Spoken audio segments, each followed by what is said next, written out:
Hello, everyone, and a special welcome, as per usual, to our viewer audience.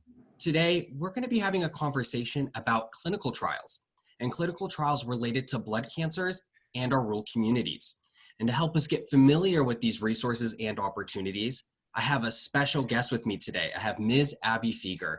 Abbey, thank you so much for being here. No, thank you for having me. It's a pleasure. Abbey is the Clinical Trial Nurse Navigator with the Clinical Trial Support Center of the Leukemia and Lymphoma Society. Previously, Abbey worked as a clinical research nurse at an NCI Cancer Center, assisting hematology patients with the clinical trial process. So with that said, Abbey is extremely knowledgeable in this area. I'm excited to learn something new from Abbey today, and I hope you all are as well. Abbey, let's get started. Great, thank you. Question 1. What is the Leukemia and Lymphoma Society? And tell us a little bit about your division. All right, then the Leukemia and Lymphoma Society is the global leader in the fight to end blood cancers. We help patients by offering personalized support and resources and education to caregivers and patients. Right now, there is no centralized national process for patients to be able to enroll in clinical trials. Neither patients nor doctors with any ease can find clinical trials that they could be eligible for or could be appropriate for them without it being really difficult. It's a really overwhelming process. So the LLS recognized that and created the Clinical Trial Support Center. And so the Clinical Trial Support Center is staffed by nurses and nurse navigators. Clinical trial nurse navigators are nurses that have oncology and research backgrounds. And we understand the landscape around clinical trials. And so we're here to facilitate the process of allowing patients to bridge the gap to be able to enroll in clinical trials. We understand it can be very overwhelming, especially after you've gotten a cancer diagnosis. It can be very difficult for patients. And so we want to work in collaboration with the patient and the healthcare team to make sure that they have the opportunity to enroll in the clinical trial and know about it if it's appropriate for them. And so they can have that control over their own treatment decisions. How can individuals get involved with clinical trials, and can you speak towards this process? First, a clinical trial is a carefully designed research study which tests the benefits and risks of a specific medical treatment or intervention. This could be a new drug, a drug combination that's new, or maybe a drug that's already been approved that's being used in a new disease, or a different disease for a new therapy. They are highly regulated to ensure safety, and patients never receive less than the standard of care. They can be considered at any time during a patient's cancer journey, newly diagnosed into end stage. And that's important to realize because a lot of people think clinical trials can only be used when all other therapies have been exhausted. And there's a variety of ways that patients can get involved in clinical trials. They can be recommended by the doctor. They can search for it on their own through clinicaltrials.gov, or they can use a matching service. Here at LLS, our matching service is very patient-centered, and we provide individualized care. The way we do that is we educate patients on clinical trials, and we talk to the patient. We get to know the patient. We want to know about their unique case. We want to know about their diagnosis, about their past treatment history, their tumor profile, their medical condition currently, and also their medical history. And we take all of that information together, and then we go and do a search to find appropriate clinical trials for that patient. We want this to be in conjunction with the doctor, so we ask that you take that list to your doctor to go through it. And if there is something that you guys agree on that would be a good fit for you, then we also facilitate the process to helping you get enrolled.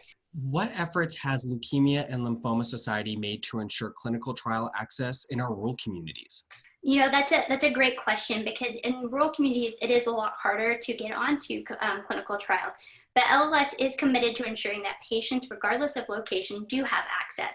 One program in particular that is very important to the LLS is the Leukemia and Lymphoma Society's Influential Medicine Providing Access to Clinical Trials, or IMPACT program. And it's a grant program that allows clinical trial sites to open in these more rural areas. For minority, economically disadvantaged, or rural patients can have more access. Also, the CTSC has recently joined in collaboration with the American Society of Hematologists to have it where doctors can make direct referrals to us. So this could be a doctor in a rural area who is not sure what clinical trials are being offered at other centers, can make the referral to us. We can look, so a patient could be eligible. We're able to find that trial and it could be in a local or an academic medical center setting, but we're able to provide that information to a patient in a rural setting, which could help increase the numbers of patients that can get on. Right now, Abby, we're living in unprecedented times. So my next question has to do with kind of what's been going on right now. How are clinical trials operated under the COVID-19 pandemic, and should individuals be concerned about this? Right, so COVID-19 has certainly brought on many changes in the operation of cancer clinical trials. There are already so many barriers to enrollment, insurance, financial, eligibility requirements, that COVID-19 has just made all of that worse. And so patients with blood cancer are at higher risk for COVID-19. So they're really having to balance the risk and the need of life-saving treatment with the risk of COVID. This especially comes into play with the need to travel to some of these sites to enroll in clinical trials. For instance, we had a patient recently who wanted to enter a clinical trial, and she had a location near her who was enrolled, had the clinical trial available, but unfortunately, due to high COVID numbers in that area, wasn't enrolling. So she had to fly across the country to enroll into the trial. It's a difficult decision for patients to make, to have to weigh those risks and benefits. But fortunately, as we move forward, sites are making sure patients are safe. They're adapting their protocols to provide quality care. And even the FDA has kind of stepped up and has made some considerations due to COVID-19. One of those is telemedicine, which in all of this could be a silver lining, right? Because when consent used to have to be done in person, now they're allowing us to do this over telemedicine. So this could actually increase care in rural areas if it continues after the pandemic is over. So that could be something that we see in the future. Abby, I would like to end on a lighter note. When it comes to the Leukemia and Lymphoma Society and your division, what are you most proud of? Wow, so that's a good question, because I think within our division there is a lot to be proud of. We're a group of dedicated people that really enjoy being able to talk to our patients and to offer them access and education for clinical trials. It's something that people don't have a lot of information about, and we want to really get it out there for them. For me personally, I love it when I connect with the patient and able to maybe give them hope when they didn't have any before, or maybe when they give them a new treatment path that they didn't see before.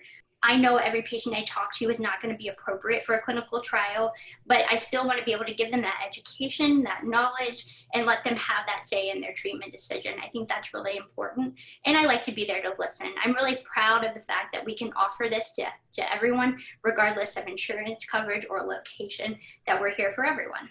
Abby, thank you so much for educating myself and our viewer audience today about your organization and clinical trials and your dedication to our rural communities. It's fantastic. That wraps up our questions for today. However, for our viewer audience at home, if you are interested in learning more information about the Leukemia and Lymphoma Society, as well as access to clinical trials in your area, please visit the resources we have linked to this video, which includes the organization's website. Abby, any last words? Yes, Dylan, thank you so much for having me on to be able to share this important topic with your viewers and listeners. It's great. I think that the LLS and the CTSE are committed to helping patients in both in rural communities especially. We want to make sure caregivers and patients know that we are here for them. We're here to provide support and education and resources.